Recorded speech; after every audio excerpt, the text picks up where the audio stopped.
फिर इतनी बड़ी संख्या में स्टूडेंट्स और फैकल्टीज यहाँ पर मौजूद हैं। मुझे बहुत खुशी है आपके बीच में आकर। अभी आपको पद्मश्री कृति मैडम जी ने डॉक्टर कलाम के जीवन की पूरी कहानी बताई है और अपने अनुभव भी सुनाए हैं। मैं आपसे केवल 2 निवेदन करना चाहती हूँ, सभी जो लोग यहाँ बैठे हैं। एक तो ये कि अगर आपके पास स्मार्टफोन, मोबाइल फोन चालू है, उसको प्लीज बंद कर दें। और दूसरा, आपके कान चाहिए, मेरे को मुंह नहीं चाहिए। मैं 15 मिनट बोलूँगी, कोशिश करूँगी मैं 10 मिनट बोलूँ, पर मुझे आपके पूरे 10 मिनट 100% चाहिए। Are you okay with that? Will I get 100% 10 minutes? Good. Thank you. Doctor Kalam एक पूरी दुनिया के लिए एक ऐसा उदाहरण है जो लोग ऐसा सोचते हैं कि आगे बढ़ने के लिए कोई पावर, पोजीशन या पैसे चाहिए। डॉक्टर अब्दुल कलाम ने यह साबित किया है कि इंसान को जीवन में आगे बढ़ने के लिए पैसा, सत्ता, बल की जरूरत नहीं है। डॉक्टर कलाम अपने दम के ऊपर वहां तक आए, पूरे विश्व के अंदर उनकी एक छाप छोड़कर गए हैं। और उन्होंने कहा है कि मुझे अगर आप बहुत प्यार करते हैं तो मुझे टीचर की हैसियत से याद रखिएगा। मुझे नहीं लगता कि आप इससे अच्छा कुछ कर सकते थे कि आप स्टूडेंट्स और टीचर्स साथ में बैठकर हम लोग उस टीचर के लिए उनका बर्थडे साथ होना है। आपको बहुत बहुत मुझे लगता है आप डॉक्टर कलाम को बहुत खुश कर रहे हैं उनका जन्मदिन यहाँ मनाकर। और बड़ी संख्या में उन सारे बड़े यंग लोग हैं जिनको डॉक्टर कलाम बहुत प्यार करते हैं और उन्होंने अपनी जो विजन दी है उस विजन को आगे ले जाना आपके ऊपर ही भरोसा करके वो गए। आपको पता है अंतिम सांस तक वो एक अपना लेक्चर देने गए। कहाँ पर गए थे लेक्चर देने? कॉलेज में, यूनिवर्सिटी में।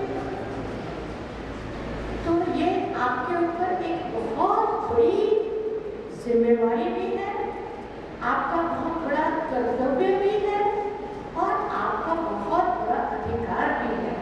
आपने इतनी बड़ी विरासत पाई है। और मैं ये भी कहती हूँ लोगों को कि मेरी अभी एज 67 है। मेरी लाइफ की पूरी यादें जो हैं उन यादों में एक याद वो है जब पंडित नेहरू की डेथ हुई थी और देश में लोगों के अंदर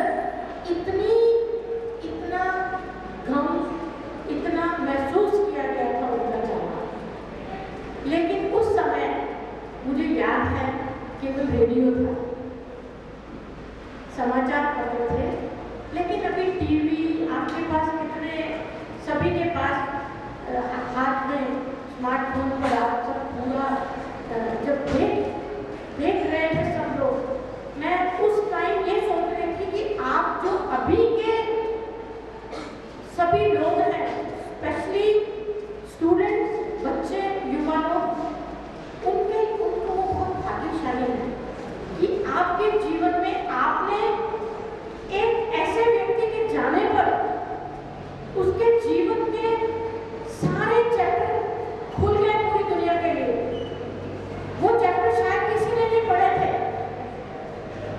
हर बार उनके जीवन की, उनके जाने पर जितनी मीडिया ने बताई, शायद हम सारे जीवन में भी उनकी किताबें पढ़ के नहीं जान सकते थे जो उनके बारे में हमने उनका फ्यूनरल, उनकी अंत्येष्टि के देख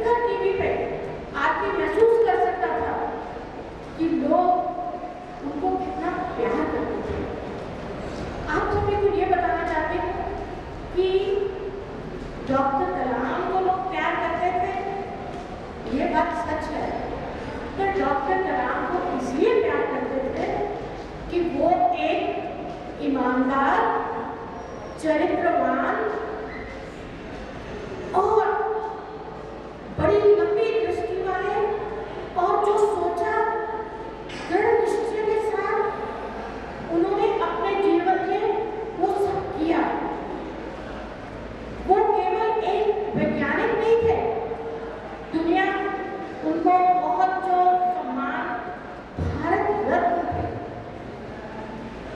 भारत रत्न बनना वो इसलिए नहीं बने कि वो एक प्रेसिडेंट थे, वो उन्होंने भारत रत्न के योग्य अपनी सेवाएं दी। उन्होंने वो सब कुछ ठुकराया। अभी क्रिकेट के टिकट के लिए लोगों की क्या हालत हो रही थी इंदौर में, इससे बड़ी कोई उदाहरण नहीं है हमारे सामने कि हम सत्ता, बल और पैसे को किस तरह से उसका दुरुपयोग करना चाहते हैं, किस तरह हम अवसरवादी हैं, कितने हम लालची हैं, कितना और मिल जाए और मिल जाए और मिल जाए, कितना इधर से भी मिल जाए उधर से भी मिल जाए, थोड़ा डीए भी मिल जाए, थोड़ा डीए भी मिल जाए, थोड़ा अभी व्यापक के चक्र भी खुल रहे आप सबके सामने। आपको ये बताना चाहती हूँ कि जितना देश में ये सब गलत काम हो रहे हैं, उन सारे गलत कामों के सामने एक डॉक्टर कलाम है जिससे ये प्रमाणित होता है कि भारत माँ के अंदर इतनी शक्ति है। भारत माँ ने ऐसे पूत पैदा किए हैं और ऐसा पूत दुनिया को दिया है। डॉक्टर कलाम एक ऐसे व्यक्तित्व जो कि पारदर्शिता को मानते थे। आप जानते हैं पारदर्शिता, ट्रांसपेरेंसी, कुछ भी आगे पीछे में जो भी है वो सामने है। जैसे कुटी जी ने बताया, मुझे भी सौभाग्य मिला, मैं इंडियन साइंस कांग्रेस की मेंबर रही हूँ और मैं हर बार साइंस कांग्रेस में जाती थी, मैं और मेरे पति दोनों। और अब्दुल कलाम साहब जब राष्ट्रपति नहीं थे तब भी एज ए साइंटिस्ट वो जब आते थे, वो मंच पर आते और अपना पावर पॉइंट देते। उस टाइम पर जब ये रिपोर्ट नहीं होते थे, उस टाइम स्लाइड शो देते थे, तो शायद आपने नहीं देखे होंगे। 35 mm की जो भी ट्रांसपेरेंसी एक स्लाइड करके डालते थे एक कैरोसेल में। वो स्लाइड शो देखे हमने अब्दुल कलाम साहब। उसके बाद वो जब अपनी जेब में से निकाल के बिल्कुल स्टेज पे आके पद्म विभूषण होने के बाद भी वो साइंस कांग्रेस में आके अपनी पूरी प्रस्तुति एक विद्यार्थी की तरह देते थे। अब्दुल कलाम साहब के जीवन में सबसे बड़ी बात आप यूथ के लिए जो है और हमारी सबकी उम्र के लिए है कि life is meant for learning. It is an ongoing process of learning. और उन्होंने जब प्रेसिडेंट बने, इंडियन साइंस कांग्रेस का नियम है, प्रोटोकॉल है कि प्राइम मिनिस्टर ओपनिंग करता है। बैंगलोर में जब इंडियन साइंस कांग्रेस हुई और हम लोग वहां थे उस दिन,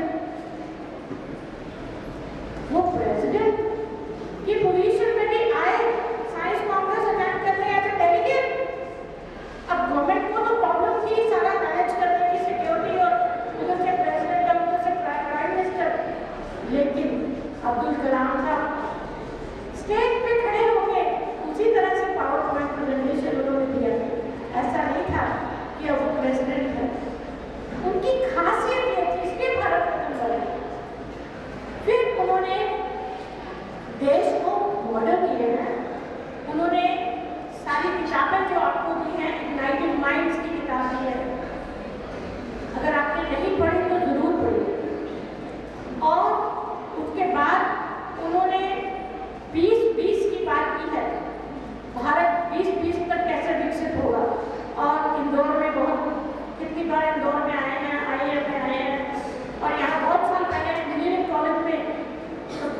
तब भी आए थे वो लोग, तो मुझे याद है कि उन्होंने अपनी रूरल डेवलपमेंट के ऊपर पूरा के नाम का एक पूरा डेवलपमेंट का एक मॉडल दिया कि भारत को अगर विकसित करना है तो भारत के गांवों को विकसित करेंगे तो हमारे शहर जो है वो विकसित होंगे। और उन्होंने ग्रास रूट डेवलपमेंट की बात की, उन्होंने महिलाओं के विकास की बात की, महिलाओं के बच्चों के सशक्तिकरण की बात की, और बच्चों से उनको कितना प्रेम था, विद्यार्थियों से कितना प्रेम था। आप देखते हैं टीवी शोज में भी कई बार उनको दिखाया है कि वो एक बच्चे से जाके बात करते और बात सुन रहे।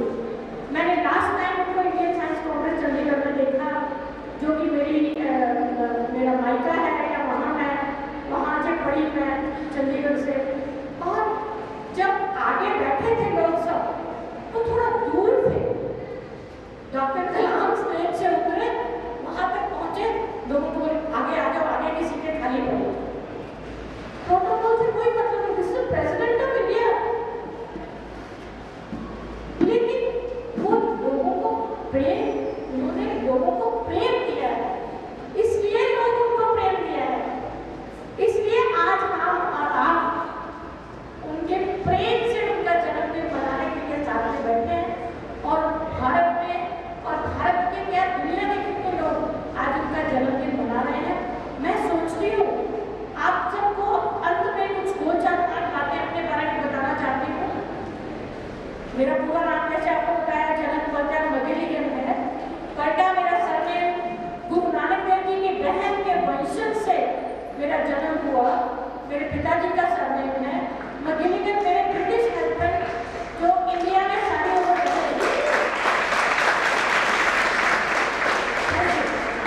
मेरे ब्रिटिश हस्बैंड जी की मगेलिगन इंडिया में नहीं, इंदौर में सारी उम्र रहे। और उन्होंने सोलर एनर्जी और सस्टेनेबल.org पे जाके जिमी ने क्या किया, मैंने क्या किया, वो आदिवासी लड़कियों का एक इंस्टीट्यूशन ऑर्बिट मॉल के सामने पीछे मिट्टी के पीछे है, जहाँ आदिवासी लड़कियाँ आती हैं और वो एम्पावर होकर जाती हैं, ओपन स्कूल का एग्जाम पास करती हैं। आप world.org पे जाके देखेंगे कि वो लड़कियाँ अपने गाँव में वापस जाके क्या क्या कर रही हैं। एक कम्युनिटी के ऊपर जो अब्दुल कलाम साहब ने मॉडल है, हम उस मॉडल पे काम कर रहे हैं। उसके बाद मैंने आपको यह भी बच्चों को बताना चाहती हूँ कि आप बहुत भाग्यशाली हैं। मेरे जीवन में मैं कॉलेज में नहीं गई हूँ, मैंने कॉलेज का मुँह नहीं देखा है, मैंने अपनी तमाम डिग्रियाँ अपने सेवा काम करते हुए ली है। 15 साल की उम्र में मेरा ओपन हार्ट सर्जरी हुआ, 1 साल मुझे अस्पताल रहना पड़ा। 9 महीने मैंने उन सब लोगों को मरते देखा जो सर्जरी कराने आए। मैं बची और उस दिन मैंने ईश्वर को कहा 1965 में 64